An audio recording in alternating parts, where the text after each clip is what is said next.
Cette personne, est devenue mon collègue de boulot, dans un premier temps, associé et maintenant je le considère comme vraiment un ami très, très proche. Venu à mon mariage et cetera, tu vois? Donc c'est vraiment quelqu'un que je considère beaucoup. On a bossé sur Pilot, ensemble, après avoir commencé à taffer sur des missions en freelance. Donc c'était, tu vois, fin 2020, début 2021 et pourquoi je mets une précision là-dessus? Parce qu'on a monté la boîte en 2022, janvier 2022 et que pendant presque un an et demi, en fait, on a fait de la recherche et développement, en fait. On s'est posé en se demandant: «Comment on va faire?» parce que c'est une bonne idée, c'est cool, c'est bien, c'est marrant sur le papier. Mais comment on va faire concrètement? Comment ça marche?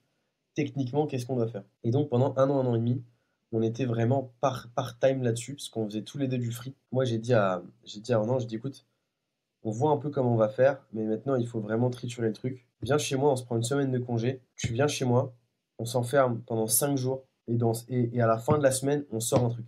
Le truc qui va être dégueulasse, mais on sort un truc. Lui s'occupait de la tech et moi je m'occupais du reste. Moi j'avais la connaissance métier et je m'occupais du produit et design. Donc c'était affreux, mais vraiment affreux. Mais le vendredi soir, on a balancé sur le Chrome Store une première version fonctionnelle qui te permettait de connecter tes comptes des plateformes connues à l'époque. Donc c'était du Comet, Crème, Malte. Et on avait même un petit écran comme ça, tu voyais les devs, voyaient que les connexions étaient faites et tout machin, tu voyais ça avait une erreur. Et voilà, c'est tout. C'était je suis dispo, je suis pas dispo.